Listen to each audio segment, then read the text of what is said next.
पुरानी बात है। एक विशाल जंगल में बहुत से पशु पक्षी रहा करते थे। उनके बीच एक रंगीला नाम का बड़ा ही नेक हिरण भी रहता था। वो बहुत ही मेहनती, मिलनसार और परोपकारी था। वो अपने मन, कर्म और वचन से सबका ख्याल रखता था। किसी का स्वास्थ्य खराब होने पर वो हालचाल लेने के साथ साथ उसके उपचार की भी व्यवस्था करता था। वो जहाँ रहता था वहाँ अपने मेहनत से चारों तरफ हरियाली फैलाए रहता था। एक बार रंगीला स्वयं बीमार पड़ गया। उसे ऐसा बुखार चढ़ा कि उतरने का नाम ही नहीं ले रहा था। उसने स्वयं कुछ जड़ी बूटियां खाईं, लेकिन कोई लाभ नहीं हुआ। उसकी बीमारी की खबर जंगल में फैल चुकी थी, लेकिन उसे देखने के लिए कोई नहीं आया। तब उसका मन अधिक मुरझा गया। उससे उठा नहीं जा रहा था। फिर भी वो उठकर कुछ आगे आया और उसने देखा 2 हिरण उसके इलाके में आ गए थे। वो बड़ी बड़ी हरी हरी घास खा रहे थे। उन्होंने जब रंगीला को देखा तो मुस्कुराने लगे। अरे रंगीला, कैसी है तुम्हारी तबीयत? हम तो तुमसे ही मिलने आए हैं, तुम्हारा हालचाल जानने आए हैं। हाँ रंगीला, हमने सुना तुम्हारी तबीयत बहुत खराब है, तो हमसे रहा नहीं गया, इसीलिए चले आए हैं। अब बताओ कैसी तबीयत है? तबीयत में कुछ फर्क नहीं आया है, अब कोई दूसरी दवा लेनी पड़ेगी। हाँ हाँ, अच्छी दवा लेना, अपना ख्याल रखना। तुम आराम करो, हम चलते हैं। रंगीला मुड़कर अपने अड्डे की तरफ चला और इधर ये दोनों हिरण फिर से रंगीला के इलाके की हरी हरी घास खाने लगे।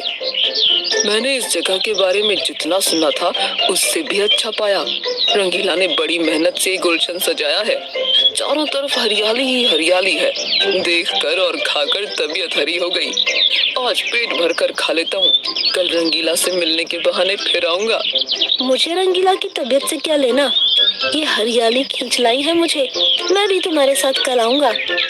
दोनों हिरणों का जब पेट भर गया तब वो वहाँ से चले गए। अपने इलाके में जाकर वो रंगीला के इलाके की हरी हरी घास की तारीफ करने लगे।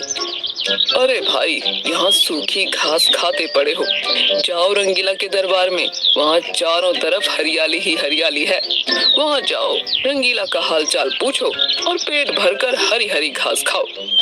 रंगीला बहुत अच्छा है, बड़ा नेक है। उसके बीमार होने पर भी हमें हरी घास खाने के लिए मिल रही है। इससे अच्छी बात और क्या हो सकती है? बहुत सारे हिरणों की टोली बन गई और सब रंगीला के पास पहुंच गए उसका हालचाल पूछने।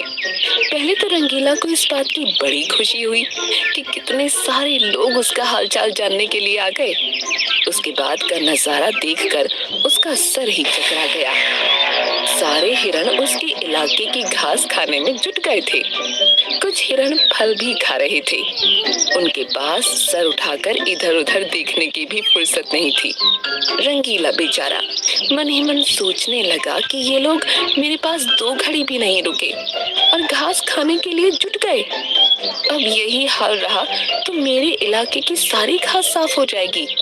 मेरे खाने के लिए भी कुछ भी शेष नहीं बचेगा। कुछ देर बाद रंगीला का एक मित्र मोनू भालू आ गया। उसे आने में देर हो गई थी। माफ करना दोस्त, मैं तुम्हारे लिए औषधि की तलाश में गया था और मुझे बहुत दूर जाना पड़ा। औषधि तो मिल गई, लेकिन आने में देर हो गई।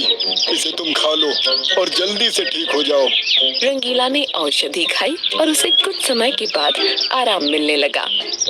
उसका दोस्त मोनू उसके साथ ही रुका रहा।